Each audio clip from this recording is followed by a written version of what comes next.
Hello everyone and welcome for another video of Love and Wargames. In this video we are covering the brand new fighter units in resin for Armoured Clash. So finally we do have aerial units and we're going to do it in a few times. First we're going to unbox all of them and then we're going to take a tactical deep dive. It's going to be short because it's one unit each time for each of those units, and each of them bring something new. They each have their little variant, but the most important is it finally had the third dimension to the game, which means that no longer are your entire units barely trying to find a target. If there are some aerial infantry, they will have their own role, because if you leave the air units just free without any anti-air in your list, well, then you're gonna have a bad time. So let's actually do this in the order where they were released. So we'll start with the Empire and the Crown, then the Union, and finally with the Covenant of the Enlightened. While I do this unboxing by this nice sunny day, I remind you that we are soon going to make our first battle report for Armoured Clash. We are recording it next week, so do expect it. We will try to make two of them, one didactic with a small scale and one full scale battle report. So do expect it, well, as soon as I have time to make the editing. You will have to admit that it looks like an exoplan from the Commonwealth, like this, especially with these little engines. So you have one base, which would be like a mass one, maybe the mass, no, it's a mass one base for dystopian wars. I would like to remind all of you guys that those are very cheap. Like it's like 18 euros for the plane, which, okay, like for the price of the resin, you may be like, is it worth it? I'll let you know. But if you just want one little unit, it's like, with the discount of -15 from Myobi Place, you get it at like 15 euros or dollars, which is, I would say, quite a good deal for a unit. I wish some other game company allowed you to just take one specific unit for $15. And okay, there you go. Wow. It's actually beautiful. Okay, let's zoom in. And yeah, very happy of this. So there is going to be those wings in the back. It should be quite easy to build. Just tac this engine in the rear. You can see on the box art how it's supposed to be. The Doksuri fighter. So this is a Korean ship, and we'll take a look at the rules. But yeah, it does look quite futuristic almost, even though it's supposed to be quite ancient. And this is a great tank hunter. We'll take a look at the Empire stats later on. So Doksuri, really like it. Second unit we are opening is the Defiance fighter for the Crown. And this, I know some people complain because apparently there are wheels under, but I think it looks very good. Let's open it. Yeah, you have, of course, in each box, a little something to say, like, here is Dystopian Wars if they want to cross-sell this game to you. But especially you have all the rules and everything and all the updates for free here for Armoured Clash. I will point out that there's been an update recently, and they are way better at keeping tracks of the updates and making sure it's not too often, not too little, etc. And we finally have a changelog in the orbit directly. Okay, my cat is very happy about this, about the changelog. Yes, we are happy about the changelogs, aren't we? Right. And I hope they will do this for Dystopian Wars at some point. So you get this. So if you have 3 of them, for example, which is probably what I'm gonna do, you can have them at varying altitude and like everything, so they don't look exactly the same, which is good. Okay, there it goes. So you have it. Okay, you have a few extra bits. It's like one block. Quite nice, like no fancy little resin. Oh, and something that will finally make people happy. Okay, you have to put the engine in the front, otherwise it looks a bit weird, though you can say it's a jet engine at some point if you want to convert. You have the little turret here, which is right there. We don't see the gunner inside, but it does give the special tail gunner role. We'll talk in the detail about how efficient it's going to be. I don't think it's going to be extremely efficient, to be honest, but it's cool that it has a little rear turret. And if you don't like the little wheels under, well, you don't have to put them. You can just make it like a plane like this.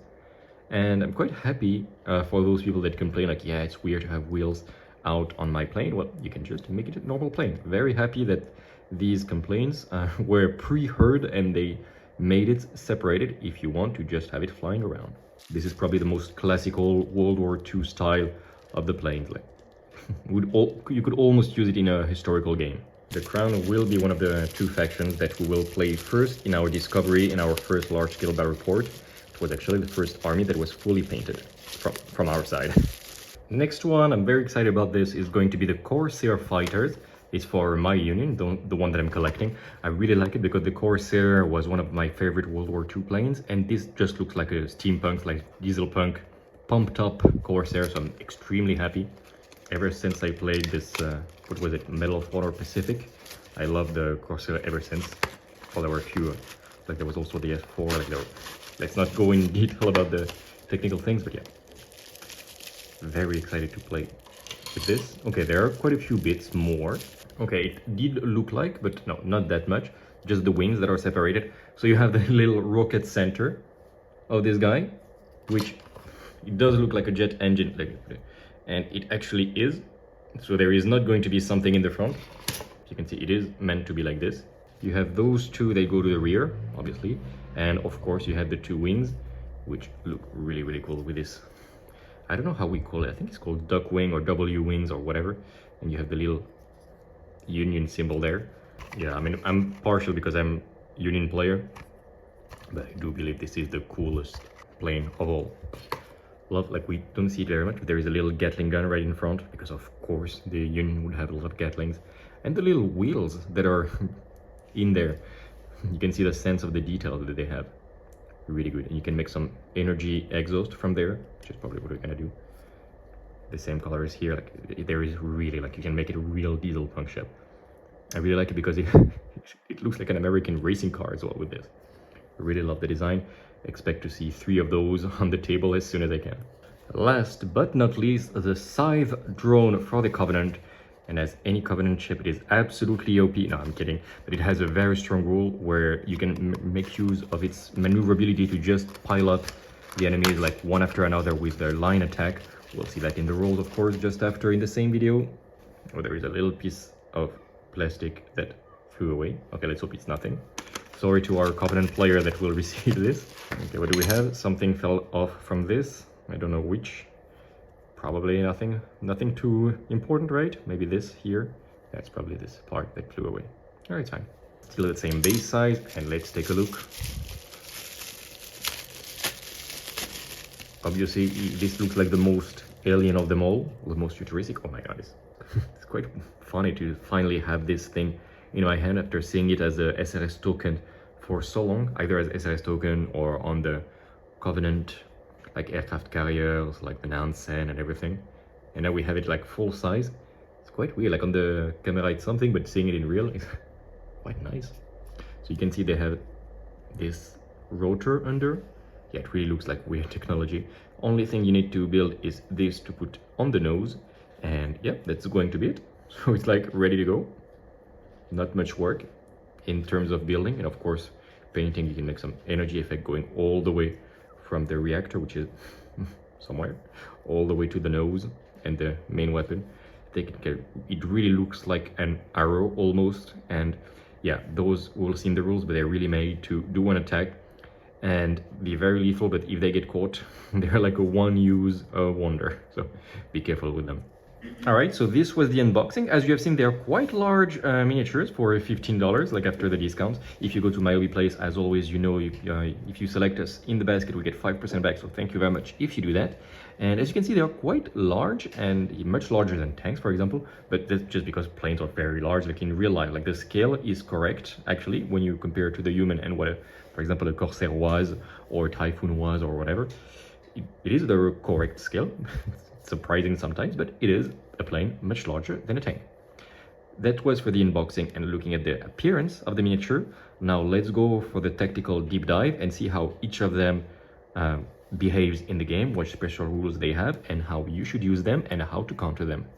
Alright, now that we have done the unboxing, let's take a look more at the rules of those different miniatures, and we'll check all those 5 nations, which is those that already have rules for their aircrafts. We'll include the Imperium, even though we did not receive it yet. The miniature, we will receive it hopefully soon, probably by the end of May, beginning of June, I believe, which is, it's already end of May by then.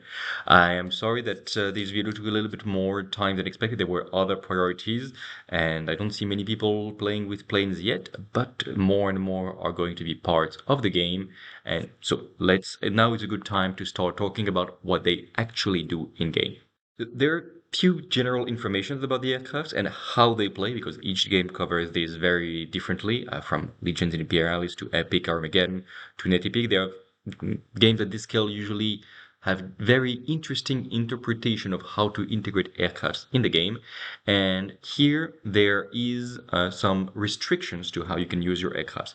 First of all, you can only use them on turn 2, 3, and 4 of the game. So you cannot use them in the first turn, very important thing, and you cannot use them in the fifth turn if you play until the fifth turn. That is quite an important restrictions, because, well, it means the first turn you will not be able to do anything. Okay, if your opponent has a lot of anti-air and is still very packed, it might not be very impactful not to be able to make a sortie, but it means that they have only 3 turns instead of 5 compared to your other units to make their points back. And since they cannot capture objectives, since they cannot, like, they really need to do some damage or at least some strong area denial to be able to make their point cost back, because they are a bit expensive, even though they are not very fragile. I did talk with the conceptors of Armoured Clash on the Discord, and I tell, like, guys, we're never playing beyond turn 3 usually on the quite a few times we played, and they say, like, well, okay, if you have like this, you can already start to change the rules and play them on turn 1, 2, 3 instead of 2, 3, 4 if you need to. So do adapt this depending on your game circle, but official tournament rules starts coming at turn 2. So let's say it's turn 2. How do you deploy them? Well, first you need to put your aircrafts like incoming. So you need to put it somewhere in your deployment zone, like almost outside of your table, and saying, like, okay, he's gonna arrive exactly here. It's still not on the table when he is incoming. It's like on the horizon somewhere, and thus it cannot be targeted by anything. Not anti-aircrafts, not other aircraft trying to intercept. It's not there. It's not on the table. It cannot be interacted. However, you kind of can start to plan and see where it's going to arrive. When the unit actually activates, then it's the moment where it gets a bit tricky. One thing to note, you can use a flank attack command that can be intercepted, can be catalana, to enter not from your side of the table, but to make a flank attack and so arrive on the side. And of course, for some aircraft, it can be very impactful because it means maybe going behind the enemy anti-air bubbles, especially if they have short-range aircraft units like the Union rockets, or like most of the anti-air units for now, very small, maybe on motorbikes and stuff. So if you come from the flank and they are already been projected to the middle of the table, it can mean that you can go and make an attack run on the enemy's artillery in the back or infantry commands or whatever. So now, and this is the complicated part, there are 5 steps when you make an activation of an aircraft, and few of them can have what is called a reaction. The main thing to know is that the only time you can shoot at an enemy aircraft is through what is called a reaction. So it's like basically Overwatch opportunity fire. There is an aircraft, someone was waiting for the aircraft on your side, then these guys can make an opportunity fire. If you do it with infantry like the Crown Rifles, it's going to be very difficult, but some units have some keywords, some capabilities that allow them to shoot almost at full potential at aircrafts, and those are usually the units that you want to be shooting at aircraft with. So the different steps. There is going to be an approach step where the aircraft arrives. So it moves until the shooting position. So from the place where it was incoming until the shooting area. Then there is going to be a reaction. So a unit like anti-air unit can make a reaction. Okay, like it moved before it shoots. I make a reaction. So anti-air fire, blah blah. Maybe we'll shoot it down. If it's still there, then it makes an engage. So it shoots basically. Then the escape, it moves again. There can be some movement, etc. It's not like you can move it again. It leaves the table, and then there can be a reaction. Basically, if it moves during its escape phase through an entire bubble again, it can be shot once more. There can be 2 reactions. There are some restrictions. It cannot be the same unit that shoots the reaction as it approaches and as it escapes. That would be quite strong. But if you have a couple bubbles, then yes, one in the front, one in the back, yes, you can absolutely obliterate an enemy aircraft. Something to take into consideration. And yeah, well, that is about how it works. You approach, reaction fire, maybe. It shoots, it moves again to escape. reaction fire again, maybe. And yeah, one thing is like it's one unit each time. It's not because you have three different entire units that you can shoot at it three times with your reaction between the approach and the engagement. Engagement sounds too like love story. Engagement, I guess. Well, anyway. So that's how it works. It's a little bit complicated, but I guess once you play it a couple times, it's going to be very natural. It's reading it is like lots of like, okay, this step, this step, this step, but it's quite, I think it will feel natural on the table. My three aircrafts are being painted as we speak. It's end of May. And so do expect them for the next battle report of Armoured Clash. We'll try to make a large battle, especially since a new super heavy has been teased for my union. I'm very happy about it. It's like a train to transport tanks and stuff. Love it. Not sure it's going to be useful, but we'll see how it works. And so yeah, expect a lot of aircrafts and everything on our next battle report. Now let's deep dive into each and every single aircraft. I say this like if there is 20 of them, there's 5, one for each faction, and they are each of them quite different. So we'll start with the most basic. Yeah, basic? Well, yeah, it's basic. The most default vanilla aircraft, which is the Defiance Fighter Squadron for the Crown. This one it's good. It's tough. It's not my favorite, either in terms of appearance. It looks like a mix of like quite a few. Like, is it the Typhoon? I always mix that now. Maybe the Tempest. It looks like, or the Spitfire. No, it's not the Spitfire. Well, anyway, it looks very British. And this guy is first thing first. It's 110 for one, only 185 for two. So it's the best deal you get, and then 285 for three. So you're like, why is it so cheap? Well, because if you buy it a few times, like you can deploy in a few areas, and so buying them in as a separate unit gives you a lot of advantages in the sense like you can cover more ground. There are a few bubbles, you can trick the enemy and it cannot be everywhere. While if you have a pack of 3 of them, they have to be close together and it's easier to intercept for your opponent. And having 2 means that if you destroy just one, it's half of the regiment that has been damaged. Even though no aircraft has a break limit, it's still annoying. While 3, it's like very much harder to intercept. Like it's like an overwhelming force. Either you play them by 1, and this is for all aircraft. You play them by 1 and you can trick the enemy. Play them by 2, it's like the best deal, and yeah, probably what I would do most of the time. Or you play by 3 and it's like, yeah, just go through, you have entire, well, it doesn't matter to me. Now that we have said this, one thing that changes and that is quite important for each aircraft is their preferred target, like their weapons, their defense profile, and their special rules.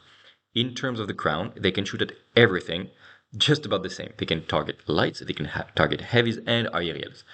If they target lights and heavies, it's the same stat line, the same range, 4 and 10. So since you are very mobile, it doesn't matter that much. You will usually be at 4, except if there is a defensive entire bubble that forces you to stay a little bit further just so you avoid the return fire. Okay, it's at 5, 8, 11, so not an insane capacity for damage. Again, you only have +3 for each extra aircraft, which is also why there is a discount. And you can shoot at enemy aerials the same range, 4, 6, 10, except it's turret, which will not matter that much, except against specifically, I guess, well, I guess specifically against the German aircraft, and I'm trying to think of another aerial unit that can shoot at it. No, it's specifically against German aircraft. If you want to make the Battle of Britain once again, you absolutely can. It's going to be fun. It's average. It's okay. Put it in context. The Crown Army is quite slow. It wants the enemy to come at them. Having some air power is good for them because they are usually quite slow. They're not the slowest, but they're quite slow. Having those guys is good. They're especially tough. They're maybe the toughest aircrafts we have right now, with defense of 2, which is average, but damage limit of 4 per aircraft, which is actually very good for an aircraft because not every weapon at all can target aircrafts, and usually they don't have that many dice, so very good. Discipline of 7.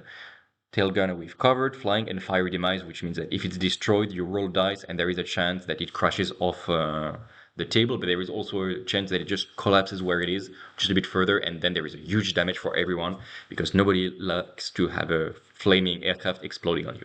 Overall, this is probably going to be the aircraft that we compare all the others to. It is probably the toughest one, which for an aircraft, since it cannot really capture objectives or stuff, I'm not sure it's such a great important thing to be, but it means that if the enemy has an entire bubble, you can say like, okay, you know what, I don't care, I'm just charging through, even though other factions have also some tricks to get through the entire bubbles.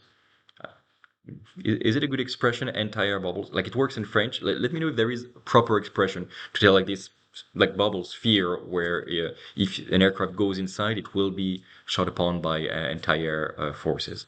I uh, I need to remember my war game Red Dragons terminology or my Warno game on Steam. Great games, by the way. And yeah, if you know the terminology in English, but the proper one, let me know. The Crown is not the most advanced faction. This we know. The victory points for those guys is 2, 3, 5, so quite okay. When you play three aircraft, it still means you're gonna give 5 if the whole squadron is destroyed. Though you can, like, if you have only one out of the 3 aircraft destroyed, you can just, and the third one is almost dead. You can just be like, you know what, I'm not bringing him any closer, and you don't get the victory points, which is probably how how you should play it. But yeah, I think it's nice. It's good to have it in your arsenal. I know some people hate to have the little rollers under, but you can build it without. And it's good regular aircraft, which will look very good on the table. And again, it's the only aircraft that can do something about the Messerschmitts of the Imperium going after them. I just realized that a squadron of 3 of them with their aerial turret, okay, it's not going to be great, but 3 of them shooting 10 dice. Statistically, I need to check, but there is a big chance that 3 of them shoots down a Messerschmitt each time the Messerschmitts try to attack. So yeah, actually not ridiculous. We then go to the Empire Doksuri fighter squadron. Those guys are much more in a finesse, let's say.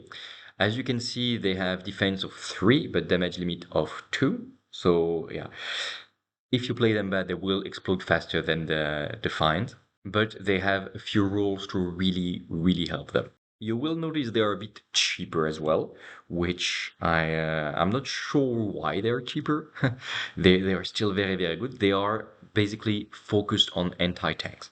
Like, they are here to hunt your enemies, probably artillery, because the enemy tank, they will come closer to you. But if your enemy has long range anti-tanks and you cannot go and hunt them, because as a reminder, the Empire does not have any troop transport, no like no Rhino, no Land Raiders. I'm sorry, it's not their good names, but you cannot project your infantry fast. That's not the gameplay of the Empire at all. And because of that, it's like, how do I deal with the enemy's artillery? Well, the Doksuri is your answer.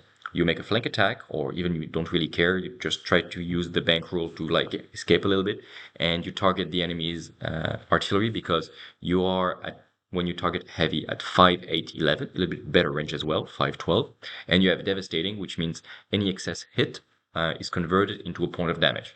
It's not penetrating, but it's still very good. You also have Veteran 1, I think, yeah, Veteran 1, which means that you convert one strike as an heroic strike, which good to make a note saying that, yeah, by the way, those have, or their step has already passed, so you cannot roll extra dice because of this. That would be extremely strong, but still, like, yeah, maybe OP at this point, and you would have to increase the price of the aircraft.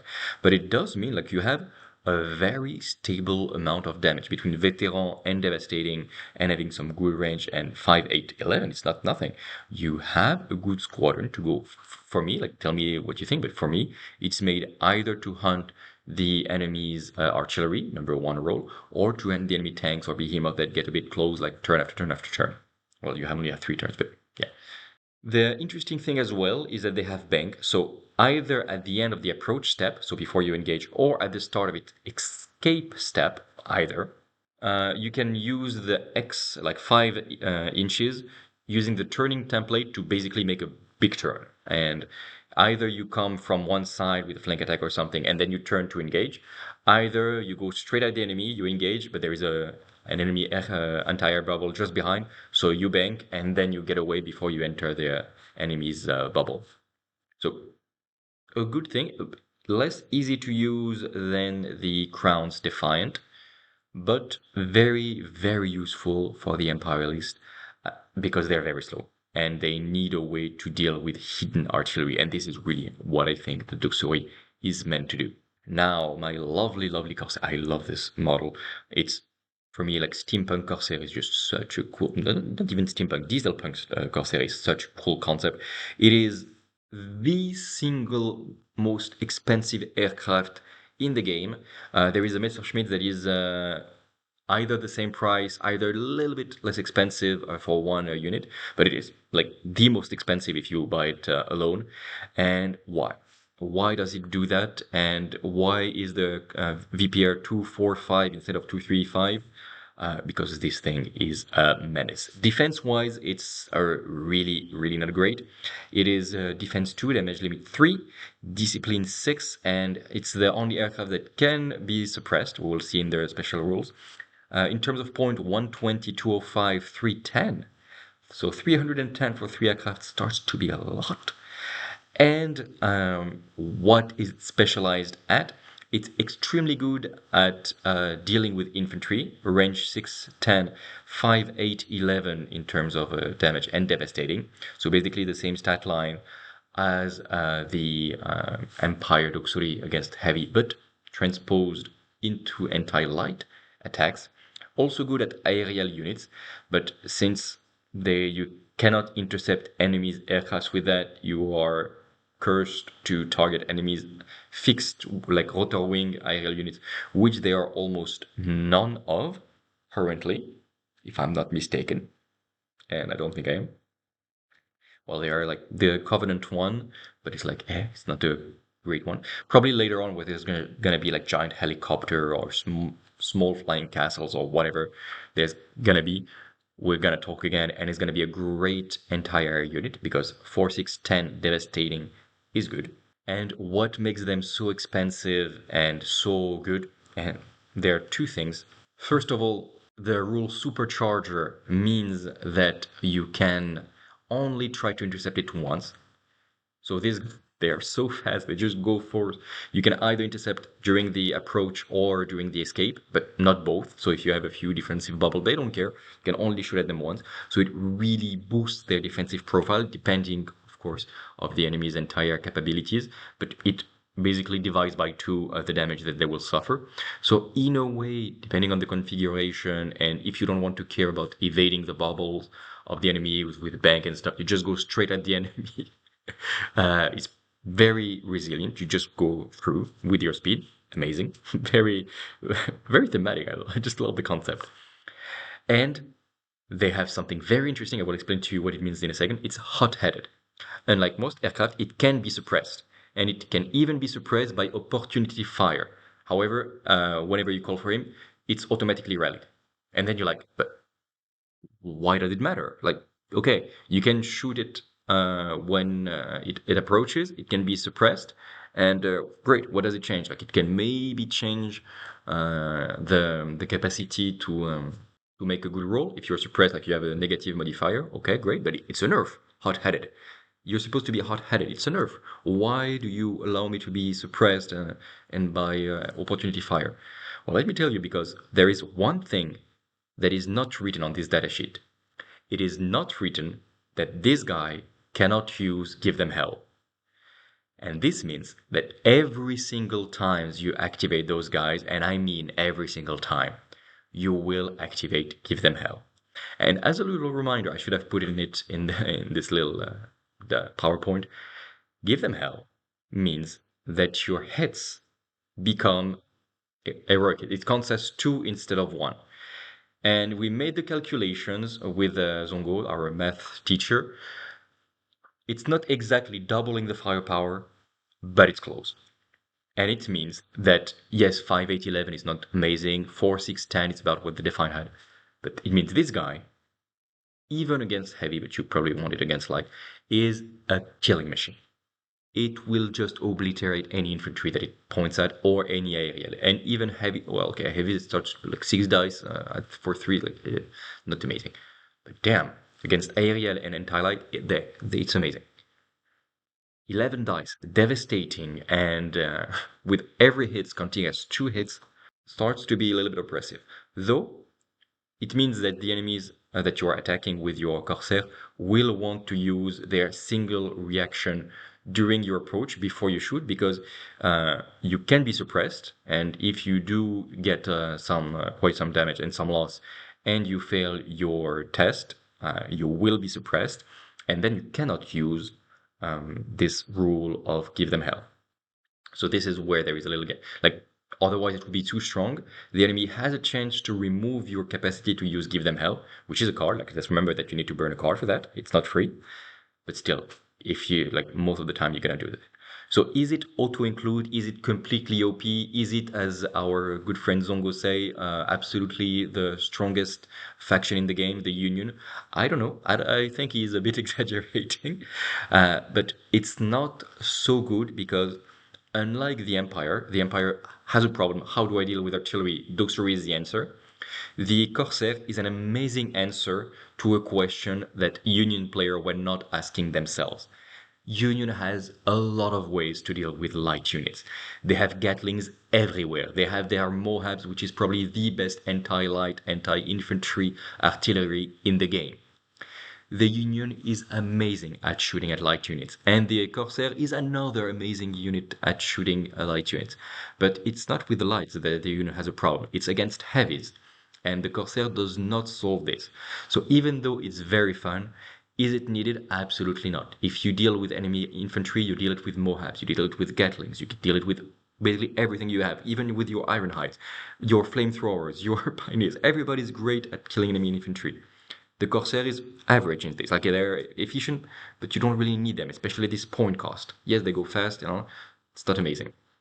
So unfortunately, even though the model is really cool, the rules work well. The weapons, which are built in, mean that it's not an anti-heavy unit, and this makes me very sad because it's what the Union needed. Though, keep in mind that when there is going to be those aerial units that spread out in the game, and we're gonna see some units, I don't know, infantry always in jetpack shooting you from above, helicopters, I don't know what's gonna happen, giant automatas flying around, things like this. Those are gonna be really, really, really good at hunting those guys, because probably they're gonna be aerial, so they're not gonna have crazy defense or damage limit values. So if you come charging at them with almost zero intercept, with 10 dice, devastating, give them hell, I think you're gonna want to wipe out entire units of jetpacks all at once, or whatever the units is gonna be when they appear in the game. Now we go with the Covenant, which, the Covenant being the Covenant, those are the most complex ones to play. They are the cheapest as well, 90 for a single drone, then 155 and 235. Quite cheap. Defense 2, damage limit 3, so the same as our good units, the Corsairs. They have discipline 5, we don't really care. They have one weapon, which is light and heavy, on a single line, which I don't understand why some units have exactly the same stat line against different units, like the Defiant, for example, light, heavy, same range, same dice, everything on 2 lines, and then the Scythe is like this. Maybe they just got the idea later on, or I saw some people complaining about the fact that, yeah, you can put it on the single line. Maybe it's going to be spread out. Anyway, it's just very little detail. What does it do? There is no short range, it's 10-inch maximum, and the main thing that it does is that it's coruscating overcharge. I think it's one of the only weapon in the Covenant that is both coruscating and can be overcharged. Coruscating basically means you move, you make your little maneuvers, you have break turn, which is basically better bank. It's like drone, like just stopping outright and moving in another direction. You go exactly where you want to be, and it's gonna be easy because of break turn. And then you have 3, 5, 7 dice. And you're like, damn, that's not a lot of dice at all. Why would I do that? I'm sorry, making it a little bit theatrical. Why would I do that? Well, because what's going to happen is that you take your Scythe drone, you make a line of 10 inches up to 10 inches until the unit you're actually targeting. And this unit that is being targeted, and every unit on the line, infantry, tank, building, whatever is on the line, also is going to suffer 3, 5, or 7 dice. Then you're like, okay, then you can start to just make a little bowling and hit 2 units, 3 units, 6 units, who knows? If the enemy is very packed, you can really punish him hard with this. My question with this, I need to reread the rules, is like if you have 3 Scythes, do you make 3 lines and then you can hit even more? Or is it only like the central Scythe or the squad leader that you make a little line from?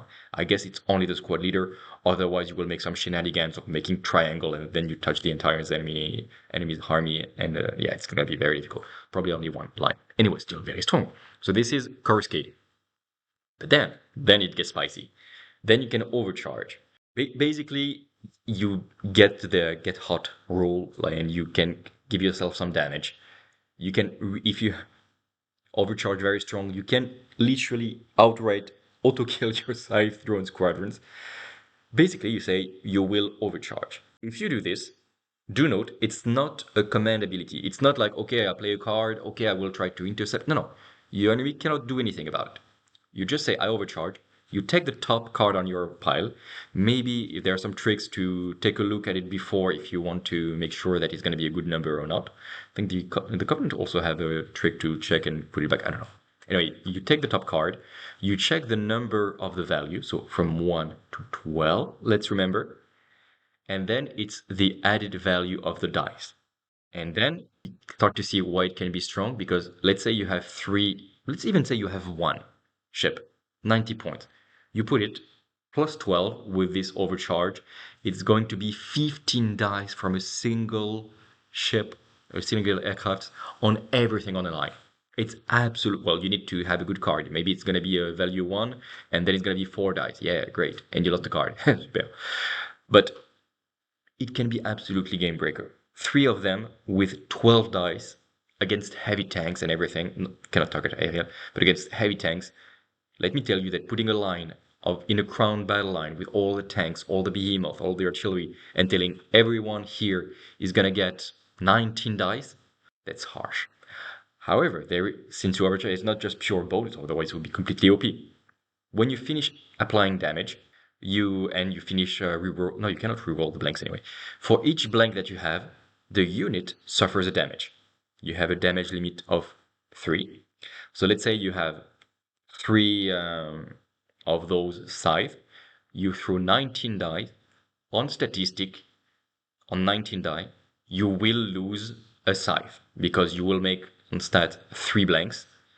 And yeah, it's 1 destroyed Scythe outright. It passes the defense, just straight out damage, and let's go. That's how it goes. And yeah, there are a few precisions, like you choose which one is destroyed. Even if you die overcharging yourself, you still make some damage. Okay, great. And yeah, for coruscating, they say that coruscating, I think it's the range that tells you this. But yeah, you use a single card. Oh my god.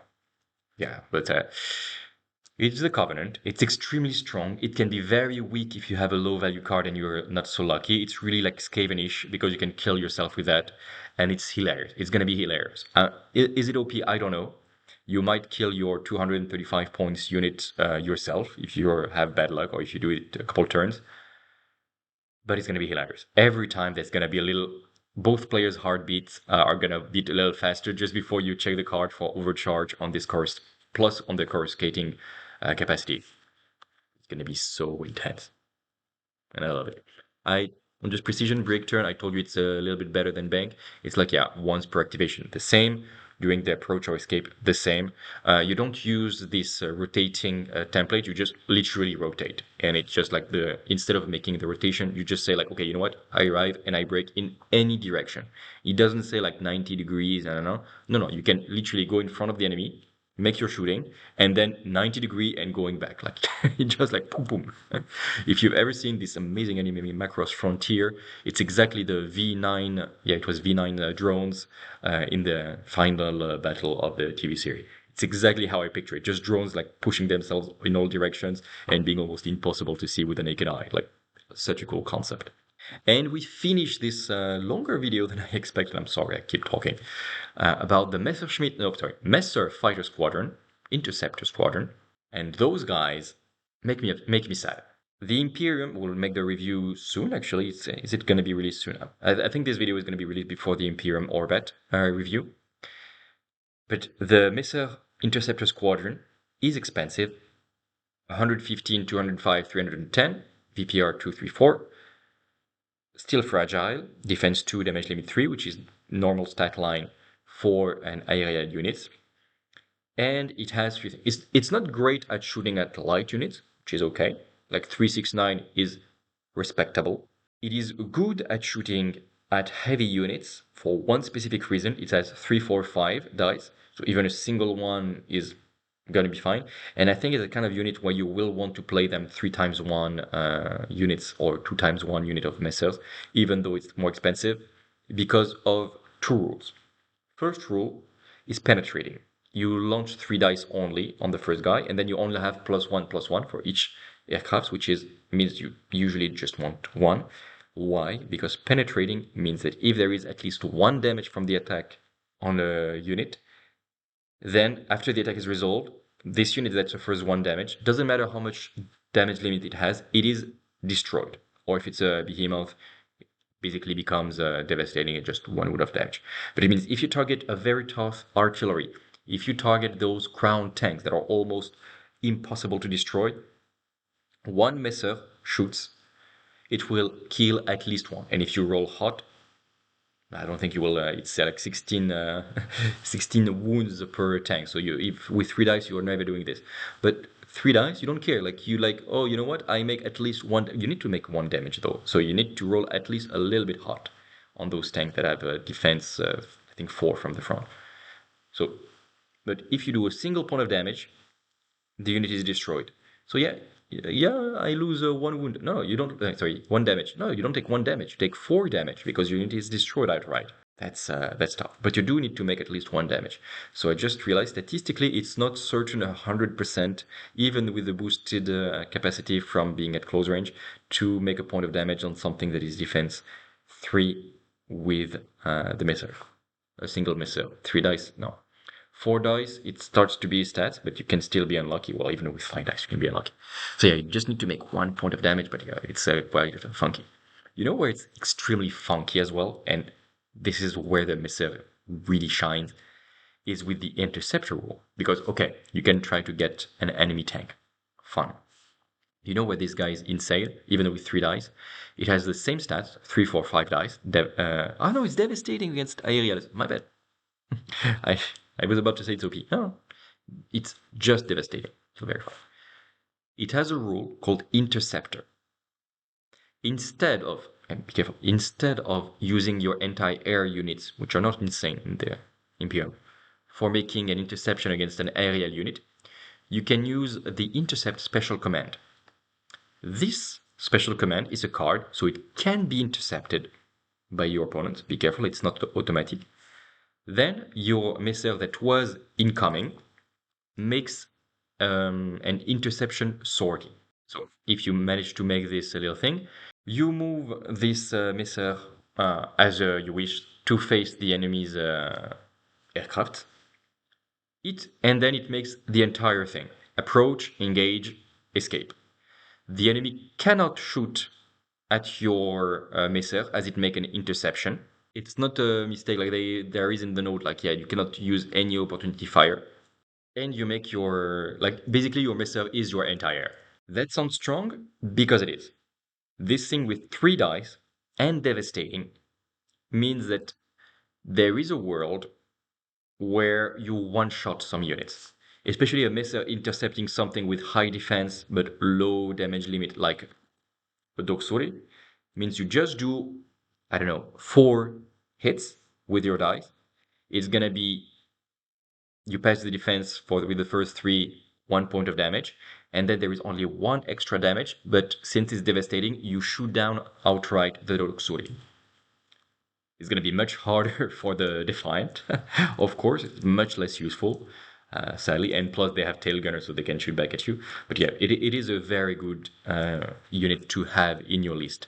Either your opponent has impressive units that you want to shoot down, maybe the Doksuri, especially if they go after your artillery, but maybe the Union Corsair and you want to protect your knights and stuff, the foot slugging knights.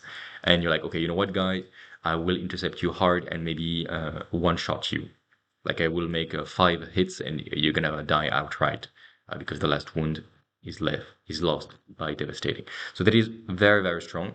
And yeah, there is not much that I can say bad about the Messer. It's very good anti-tank. If your enemy doesn't have aircrafts to intercept, no worries. Just start hunting tanks and artillery. Even be heroes if you want. Though it's much better against tanks and artillery.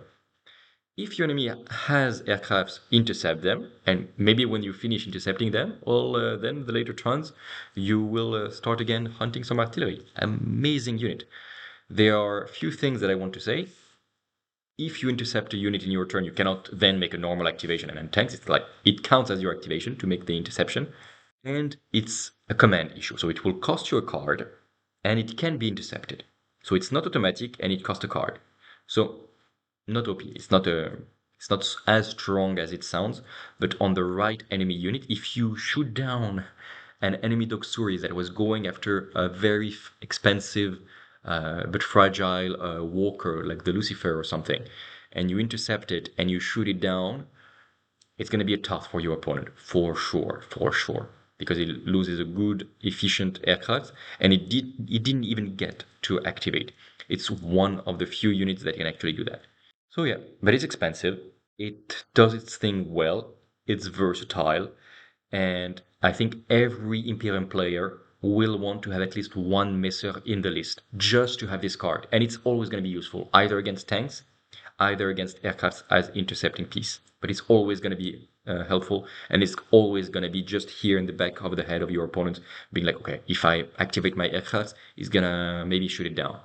I cannot count on this. Or I move this tank here out of my aircraft anti-air protection bubble, but then maybe it's just going to activate his missile right after and shoot one of them down outright. What should I do?